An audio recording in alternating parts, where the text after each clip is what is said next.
So I was just thinking in the shower about the first time I robbed someone, and this dude deserved it, okay? I'd rob him again if I had a chance. I was in like 12th grade, I believe.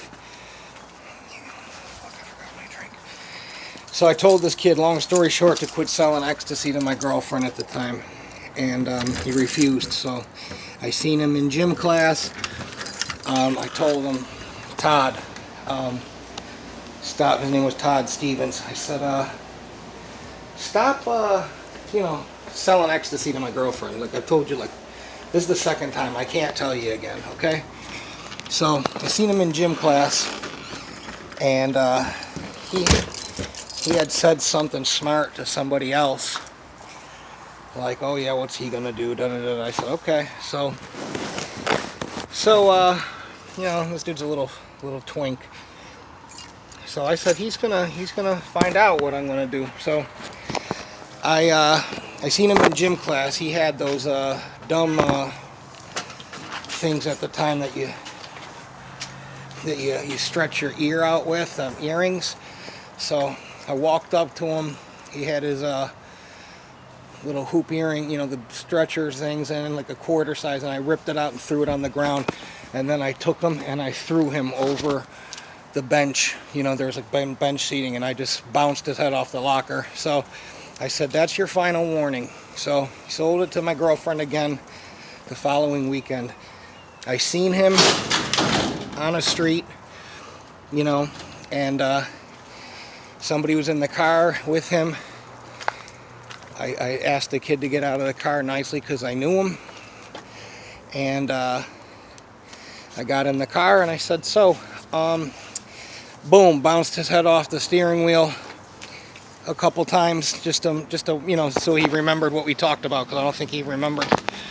And I kind of like softball punched him, not too hard because he's just a little girl. And we're fighting. The fight spills out into the street. Not really fighting, it's more like a grizzly bear hurting a hiker, because he's just a little girl. And I'm not even really hurting him, to be honest with you. I'm kind of hitting him at 30% because I feel like I'm hitting somebody that's like not able to defend themselves. So I've never been big on beating the shit out of somebody that isn't a challenge. But we're fighting, and or whatever, I'm slapping him around. And out of nowhere, this huge explosion happens in the back of my skull. I thought somebody like walked up and shot me in the back of the head. Instantly, a flash and just black and stars. And I felt like my body was leaving this earth, okay? So, as I came to,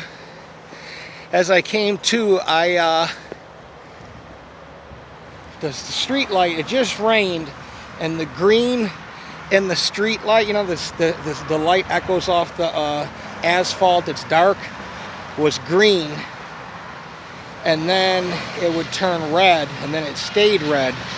And I looked down at my shoes, and there was blood in my shoes, and I took a step. This all happened in like 3 seconds. My shoes, I was like, how are my shoes wet? My shoes were already filled up with blood.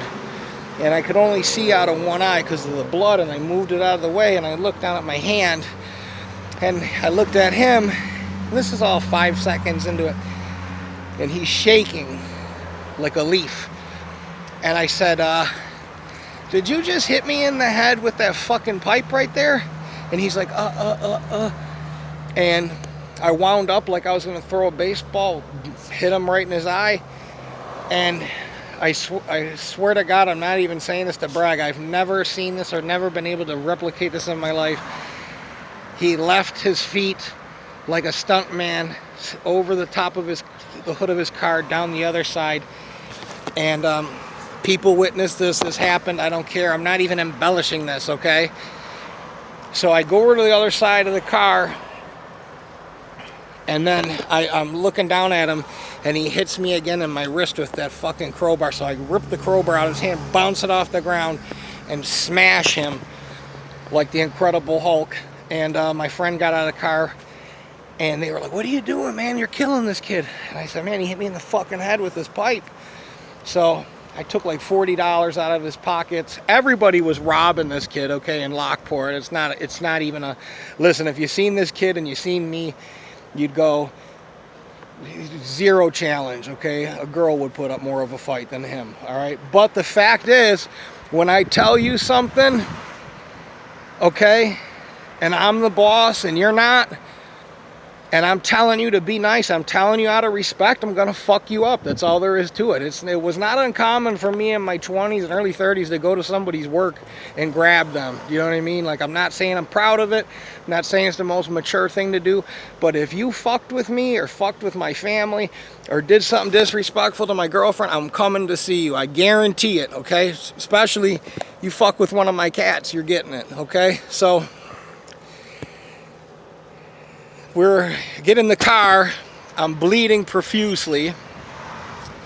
My friend stops at a stoplight, and I go, dude, what are you doing? I'm dying here. Like, he fractured my skull. You can see it in, let me see how.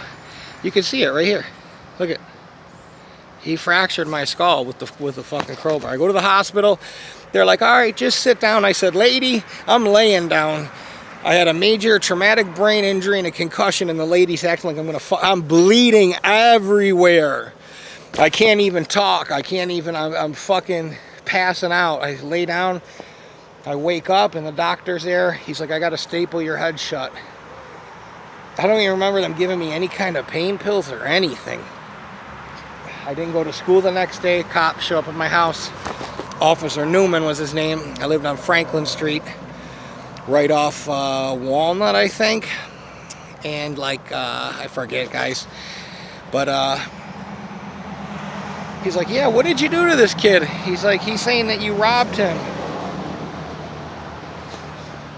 He's saying that you robbed. I said, man, I don't know nothing about that. He goes, well, you got a felony warrant out. Long story short, I went to court. They were trying to put me in jail for 5 to 7 years. I ended up getting charged with I mean, to this day, my parents don't think it happened. Like, my dad's like, did you rob this kid? I was like, no. You know what I mean? And because I just feel like you can't ever, if you're in trouble like that and you tell the truth, you're fucked. So you have to stick with your story, no matter what. My dad asked me 5 times, don't you fucking lie. I said, yeah. I said, no, I didn't rob him. I said, he's full of shit. I don't know why, you know, but I got lucky and I got out of it. And I'll tell you, I don't ever feel good about having to put to this day, like, I've cried pretty much after every fight I've ever been in, like, with the adrenaline and the dump of emotions. And, you know, like, it's such a weird, like, I don't know, like, it's just a weird thing that happens.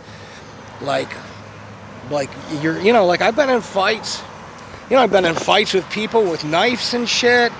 I had to have reconstructive fucking surgery on my elbow. A guy stabbed a guy in front of me when I was at the homeless shelter. Like, I've been in some, you know, some scrap. I mean, don't get me wrong. I'm too old now to get into it. The last fight I got in down here, 3 guys tried to jump me. And, you know, I've never been knocked out. I've been hit in the head with a brick, a crowbar, when I was a bouncer, glass bottle. And I'll just tell you, I'm not saying that no one can knock me out, but I'll tell you, no one has ever knocked me down or knocked me to where I've had to take a knee in any fight. And I've had people really trying to fuck me up. And I just know, like, it's like God told me, no one's going to be able to hurt you. And that's never happened. I'm not saying, listen, I'm not the toughest guy in the world, but I'll tell you this, I can take a punch, okay? There's something about, I don't know because my head's made out of fucking concrete or if it's just so big, but I'll tell you, people have punched me and punched me and punched me and nothing happens. Yeah, I might get a black eye or I might, you know, they might cut me or whatever, but it's like after they punch me, it's like my brain just goes, okay, back to normal. You're in trouble now. And you know, I've just been fortunate to, you know, I don't know how many scraps I've gotten. I've gotten my ass kicked, but I've never gotten my ass kicked like, I mean, I got my ass kicked like in 5th grade a couple times by Tom Cascia. I would like to fight him now, to be honest with you, just to kind of settle that. He was a fucking tough kid. For a kid that wasn't big, Tom Cascia was definitely a fucking, he loved to fight. I didn't like to fight. You know what I mean? Like, I would have kids smaller than me want to fight me because I was big. And I'd go, dude, why would I want to fight you? Do you know what I mean? But that's what happened. It fucked me up for a couple years. I don't know, you can kind of see, I don't know, it's hard to see in this light. But that's what happened. And, you know, that was the start of me realizing that when I put my hands on somebody, you know, if I hit somebody, I just had that self-esteem that I knew I was going to hurt them.